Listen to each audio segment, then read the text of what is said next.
For over a century, humanity hid behind three colossal walls: Maria, Rose, and Sheena.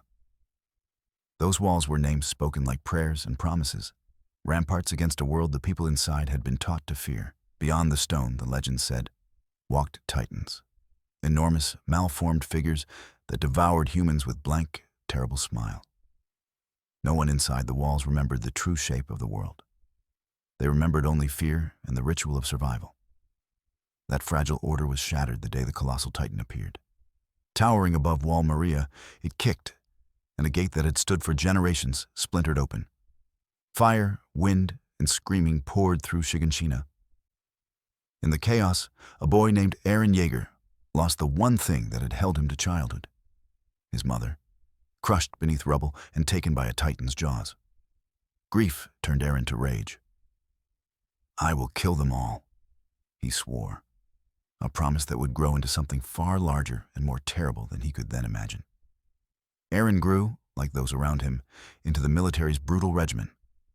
Beside him were Mikasa Ackerman, cold, precise, utterly devoted, and Armin Arlert, the pale strategist whose dreams of the sea kept a fragile map of hope in his chest.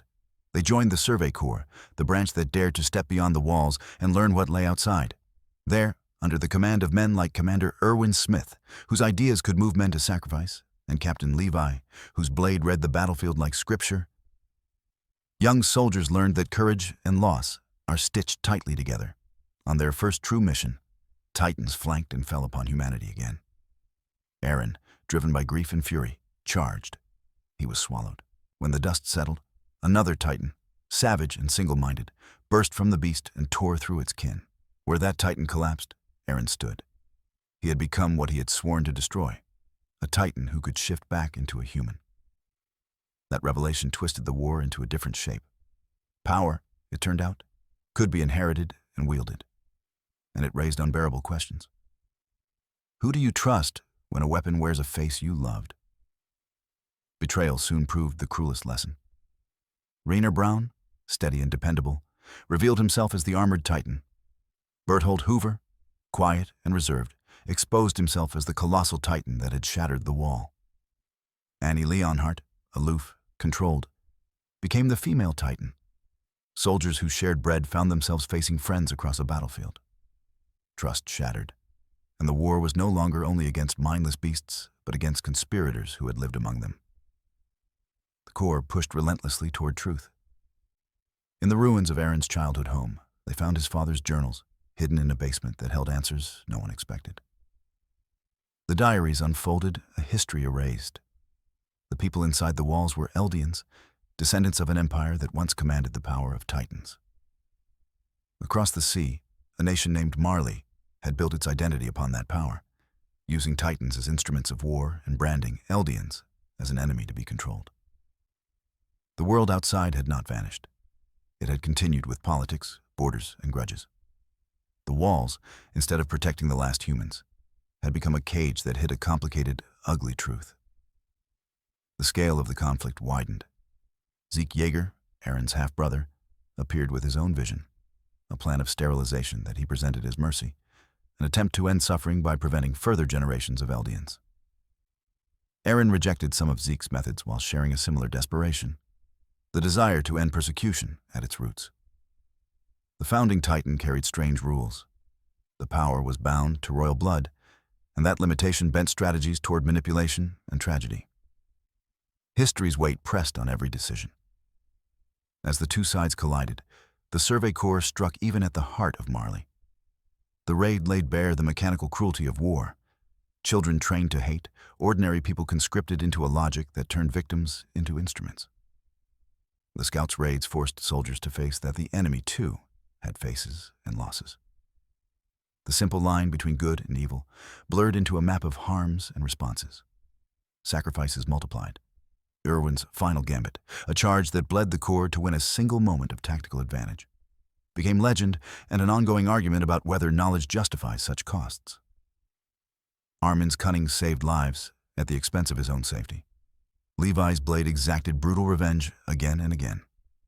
Their losses were personal and historic at once. Eren himself transformed. Rage hardened into a plan that measured freedom in cold arithmetic. He shifted from a boy bent on revenge to a strategist willing to act on a global scale. His conclusion was brutal. As long as the world could commit violence against Eldians, no peace would last. His answer was the rumbling, an apocalyptic march that would awaken the countless colossal titans buried inside the walls and set them loose to trample civilizations that had tormented his people. The logic was stark and horrifying. End the threat by annihilating those who posed it. When the rumbling began, continents shook. Whole cities folded beneath the weight of titans. Coastlines were erased. Millions died. Eren accepted the role of pariah if that meant saving his people. His friends faced an impossible choice: stop the monster they loved, or watch the world burn for the sake of a single, desperate promise. Moral categories splintered. What had once seemed like a story of survival turned into a meditation on whether means can ever match ends. The final confrontation was devastatingly intimate. It was not only a clash of titans, but a reckoning of friendship turned to cruelty. Mikasa, who had vowed to protect Eren above all, chose to end him to halt the march of destruction. Her act was mercy and betrayal interlaced, a final, private violence intended to stop a public one. Armin and others stood at the threshold, heartbroken and resolute, because stopping Eren was the only path out of an endless loop of retaliation. After the march stopped, the world that remained was raw and unsettled. Reconstruction began as a fragile, contested labor. Eldian communities faced a complicated fate. Some demanded trials and accountability, others sought reconciliation and forgiveness. Nations argued over reparations, boundaries, and how to teach new histories that would not simply breed more hatred. People planted gardens among ruins and taught children to read past the tidy myths they had once been given.